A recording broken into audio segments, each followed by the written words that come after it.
Okay, so today I'm bored. Really, really bored. Because well, this is July. For some reason, um, students don't love studying in July, so most of my personal students are gone for 2.5 months from July to September. I have other classes, which are not my usual classes. And and the usual companies that I work with are also on holidays since late June, something like that. So I have a lot of free time. So that's why you're going to see me more often here, doing things, saying things, giving my stupid opinion. I'm going to call it my 25 cents, or wait, because I wrote it down. The other what was the other topic that I had? My unsolicited opinion. All right, so this is it. This is my unsolicited opinion, or my 25 cents. I don't know what I'm going to call it yet, but it's going to be something like that. So today I was surfing the web, as we used to say, us almost boomers. I am an Xer, but I'm almost a boomer because I was born in 1970. So I was surfing the web and I came across a pretty cool post in Board Panda, which is called 30 anonymously shared secrets that people wouldn't dare to confess in real life. And it's quite interesting. I've only read the first one.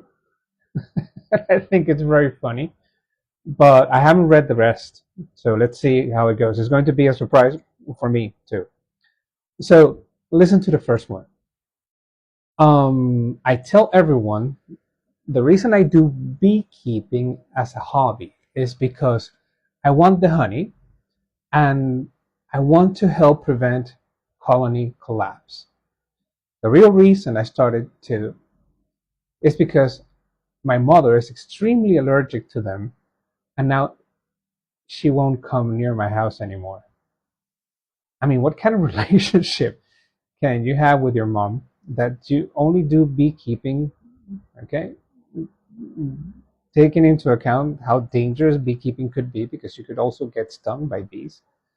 But just because you don't want your mom coming close to your house, that's it's kind of dark. All right, let's see some more. Let's see the second one. I haven't read it. I don't know what it is. I slapped a child in the face and then shoved him off his scooter. I am 25. So the comment is, so I have a beloved kitty named Pixie. She was around 4 when I found her on the street. She had a rubber band tightened on half her tail. I spent 2 weeks feeding her until she was comfortable enough to let me near her. She didn't trust anyone. I took her in, cleaned her up, and got the dead portion of her tail amputated. Poor kitty. After 5 years, she finally warmed up to people and she became so sweet and friendly. It took her years to be comfortable around strangers. Last month, she was out for her daily stroll around the neighborhood and immediately came back in through the kitty door 20 minutes later.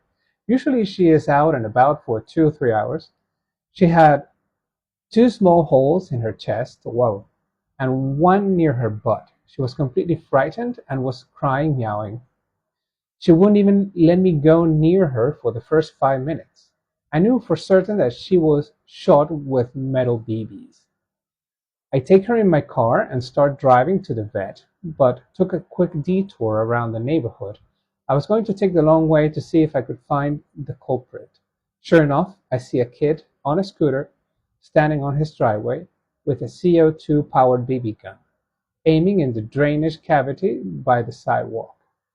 I see cats in there all the time. It was then I knew who the culprit was. I parked the car, got out, walked over to him and said, I'm telling your parents that you're shooting cats. He replied, they're pests. They told me I could. Oh, their parents told the kid that he could do it.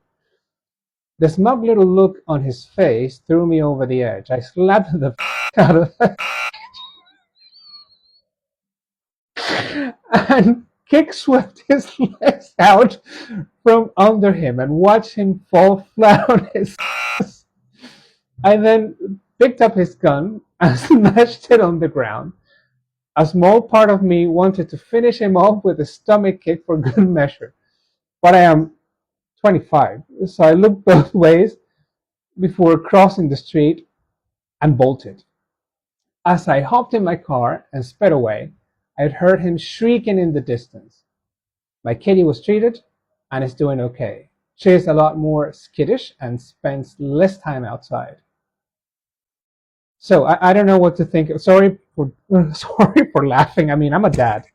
I have a 12-year-old kid, and I don't know if I would ever kick or hurt a kid. I don't whatever that kid does. I don't know if I would do something like this.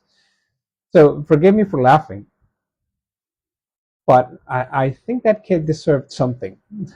I don't know if it was precisely this, but they deserved something. Maybe it was a whooping from their parents, but obviously the parents agreed with what was happening. So I don't know. Somebody comments here. Although I don't condemn violence, I think I would do the same. All right. Okay. There's Let me see another one. It might be interesting. I trash my coworkers' mugs and dishes when they leave it soaking in the community sink. At work, we have a kitchenette, and at the end of the day, my coworkers leave their dishes or mugs filled with oatmeal and other things left to soak. We even have a sign that states, "Do not leave personal belongings in the kitchenette. We are not responsible for lost items." I stay at work pretty late, so I see the night janitor come in and clean. I notice that he goes out of his way to wash the dishes and mugs, which isn't a part of his job. Our company only contracts them to do floors and trash, so it's our responsibility to clean up after ourselves. My coworkers must have noticed too, because they have since stopped doing their own dishes and have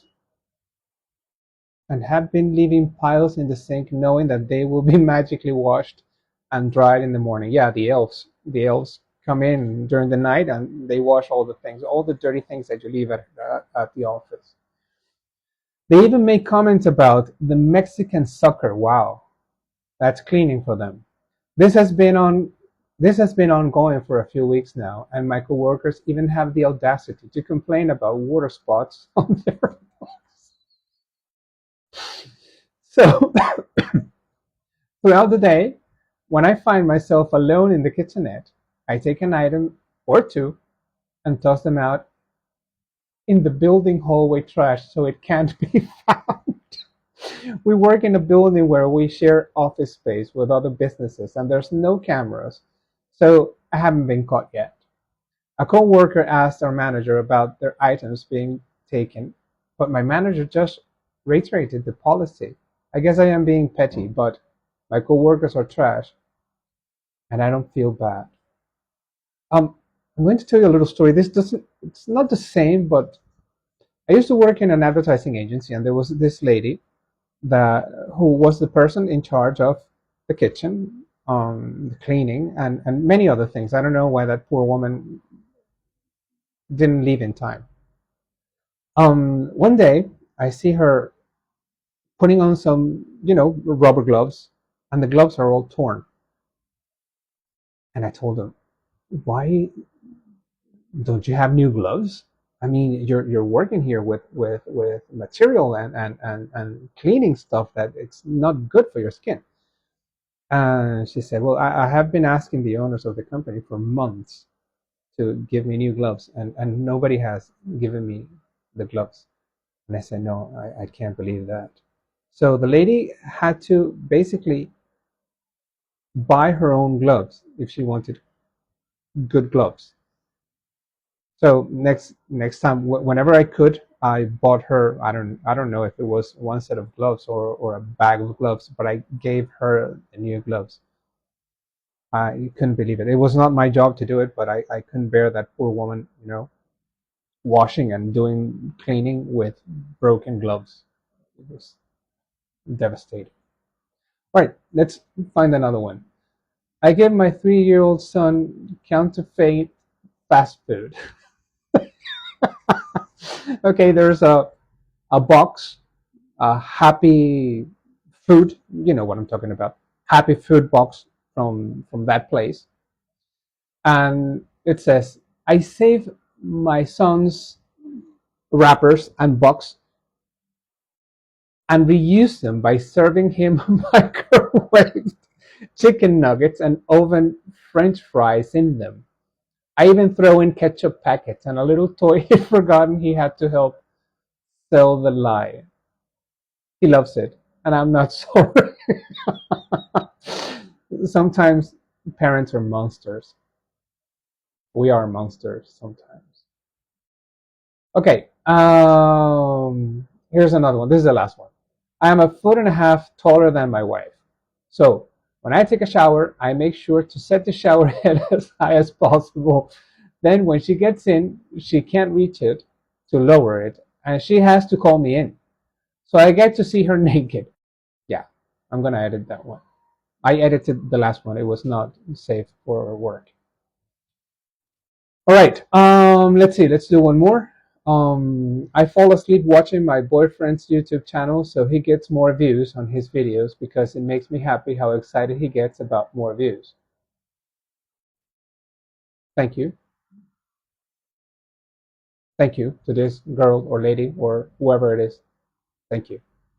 Your every boyfriend or every girlfriend also deserves this. Thank you. One more time. Somebody comments here. That's sweet. All right. Thank you. I don't know if this is going to be something that I'm going to be doing a lot, but I think I am enjoying it. Let's see how it goes. Bye bye. Thanks.